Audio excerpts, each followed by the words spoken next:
Muito bem, pessoal, estamos aqui para dar continuidade às nossas aulas de biologia, aqui no canal Biologia Legal.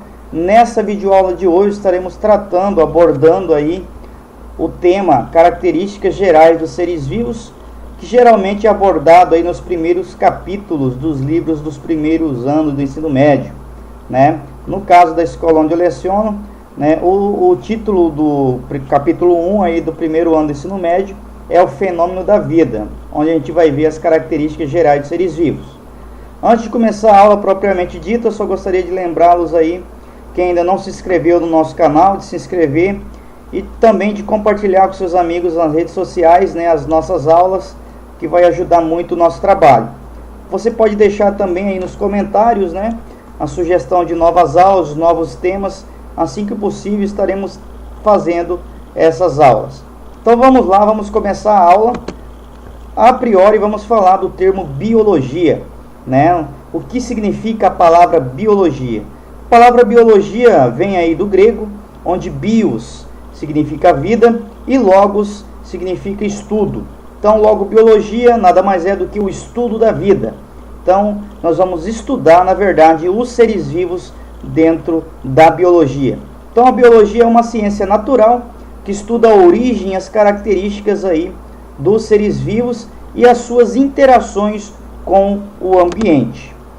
A biologia vai ter várias áreas de estudo, né? Dentre elas a citologia, que é a biologia celular, que é o estudo das células. Tem também, né, a biologia vai ter também a embriologia, que faz o estudo do desenvolvimento embrionário. Tem a histologia, que faz o estudo dos tecidos animais e vegetais. Tem também a anatomia, que estuda, né, as estruturas corporais. Tem a microbiologia, que estuda dos micro-organismos, como vírus, bactérias, árqueas, fungos e protozoários. A biologia tem ainda a botânica, que faz o estudo das plantas. Tem a zoologia, que faz o estudo dos animais. Tem a genética, que faz o estudo das leis da hereditariedade. Tem a evolução, que faz o estudo dos processos de transformação aí que populações e espécies sofrem ao longo do tempo, dando origem a novas formas de vida, novas espécies. Vai ter ainda a ecologia, que faz o estudo das relações entre os seres vivos e o meio ambiente, e a paleontologia, que faz os estudos dos fósseis. Paleontologia, que é tão importante para a biologia, porque é através do estudo da paleontologia que nós conseguimos saber como a vida foi no passado, quais seres vivos viveram no passado, como que era o ambiente no passado muito remoto. Então a paleontologia é uma das subdivisões muito importantes aí da biologia. Vamos ver as características dos seres vivos. Todos os seres vivos vão ter essas características, como composição química, vão ser constituídos por células. Os seres vivos vão possuir nutrição e metabolismo, possuem ainda reações a estímulos e movimento, possuem crescimento e desenvolvimento, possuem reprodução, hereditariedade e variabilidade genética, sofrem a seleção natural e adaptação. E os seres vivos também possuem aí ciclo vital. Vamos ver então, falar um pouco sobre a composição química, né? Lembrando que os átomos vão formar tudo que existe na natureza. Átomos, ao se combinarem, constituem as moléculas, as quais podem ser classificadas em moléculas inorgânicas e moléculas orgânicas. Para ser um ser vivo, né, além das moléculas inorgânicas, todos eles devem ter também as moléculas orgânicas, moléculas essas provenientes somente de seres vivos. As moléculas orgânicas vão ser formadas aí pela combinação de elementos químicos como carbono, hidrogênio, oxigênio e nitrogênio em grande quantidade, e também aí fósforo e enxofre em menor quantidade. Os seres vivos vão ser formados por células. Todo ser vivo é formado por célula. A célula é a menor unidade estrutural e funcional de um ser vivo. A teoria celular diz que todos os seres vivos são formados por células. E eu vou ter aí as células procarióticas, que são células simples, sem núcleo. Exemplo aí as bactérias, cianobactérias e as árqueas.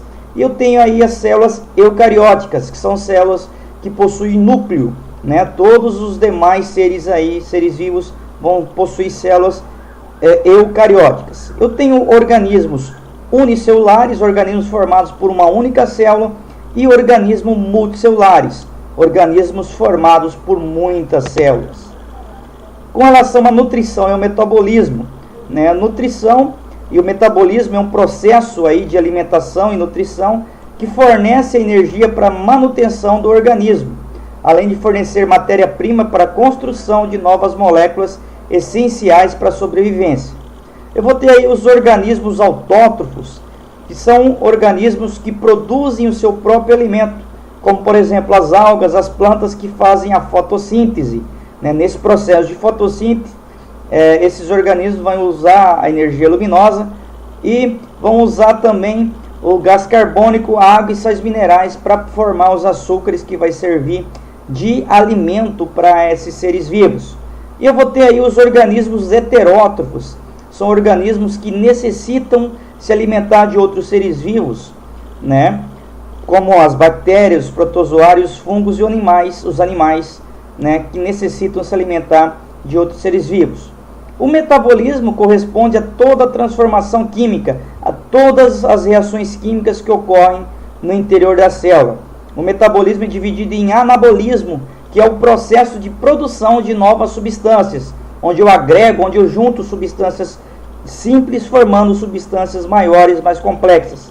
E eu vou ter o catabolismo, processo pelo qual ocorre a degradação de substâncias complexas em outras substâncias mais simples. Nesse caso, ocorre a liberação de energia nessa quebra de moléculas.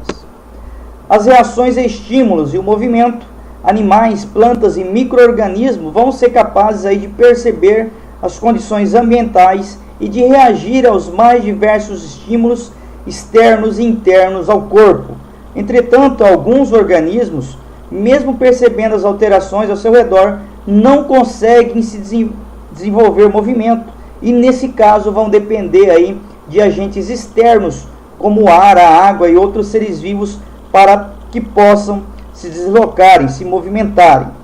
Aqui eu tenho algumas figuras, né? O espermatozoide, que se move aí em busca do óvulo, né? Através de um processo chamado de quimiotaxia. Eu vou ter aqui o girassol, né? Que busca o sol durante o dia, seguindo o sol, desde o nascer até o pôr do sol. Eu tenho aqui o dorme-dorme, que é uma planta que, ao ser tocada, ela simula que está murcha para evitar, assim, predadores. E aqui o gato tentando pegar um rato, né? Mostrando aí as reações a estímulos e movimentos. Todos os seres vivos também vão crescer.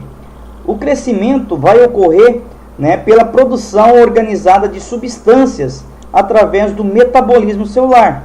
Os unicelulares, os seres unicelulares, vão crescer pelo aumento do tamanho das células, enquanto os multicelulares crescem também pelo aumento de número de células.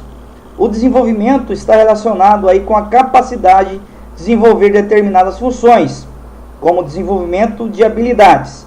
Aqui eu tenho a figura de um girino se transformando em um sapo, né? Um processo aí de crescimento e desenvolvimento. Aqui uma semente que germinou, dando origem a uma planta também em crescimento e desenvolvimento. A reprodução é uma outra característica essencial da vida dos seres vivos. Somente seres vivos se reproduzem, né? E a reprodução vai garantir aí a perpetuação das espécies, né, dentro de um ambiente. Há dois tipos básicos de reprodução. A reprodução assexuada, né, que não envolve sexo, que não envolve mistura de material genético, onde o novo ser surge a partir aí de um único organismo parental. O novo ser vai ser idêntico geneticamente ao que deu origem a ele. Então os novos seres vão ser clones do ser parental.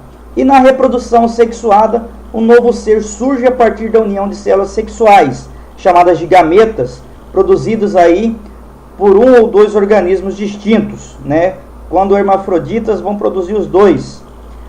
Vai ocorrer o processo de fecundação na reprodução sexuada, que é o processo da união de dois gametas, né, das células sexuais. Exemplos aí, os espermatozoides e os óvulos, que vão se unir dando origem ao zigoto, que é a primeira célula somática, a primeira célula do novo ser. Ou pode ocorrer em alguns casos a autofecundação, quando os gametas são provenientes do mesmo ser parental. E pode ocorrer a fecundação cruzada, quando os gametas se fundem, originando-se de indivíduos parentais distintos, diferentes. A hereditariedade, né, que se transmite aí por herança de pais para filhos ou de ascendentes para descendentes. Então nós herdamos dos ascendentes o material genético, o DNA, que é o ácido desoxirribonucleico, o qual é transmitido aí através dos gametas, que são as células sexuais ou germinativas. Os cromossomos são formados aí por moléculas de DNA associadas a proteínas histonas. Os genes são pequenos segmentos de DNA, são partes do DNA que contêm aí as informações para síntese, para produção de proteínas.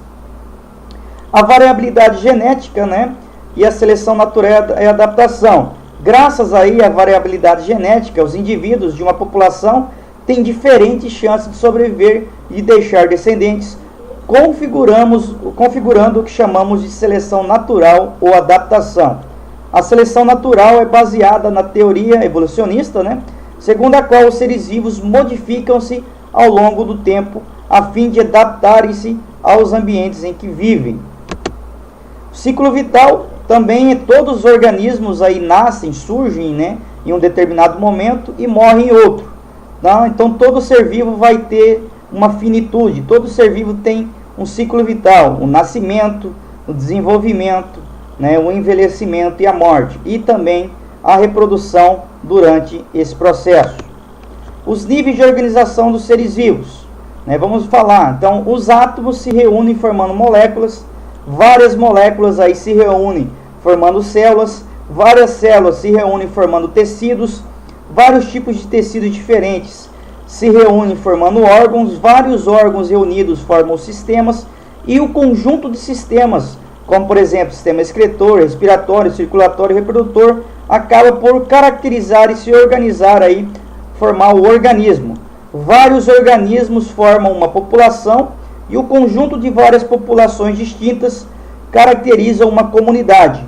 O conjunto de várias comunidades vai formar os ecossistemas, e o conjunto de todos os ecossistemas do planeta formam a biosfera. Então esses são os níveis de organização dos seres vivos. Então essa foi mais uma aula aí do nosso canal, espero que vocês tenham gostado. Não se esqueçam de compartilhar. Um abraço e até a nossa próxima videoaula.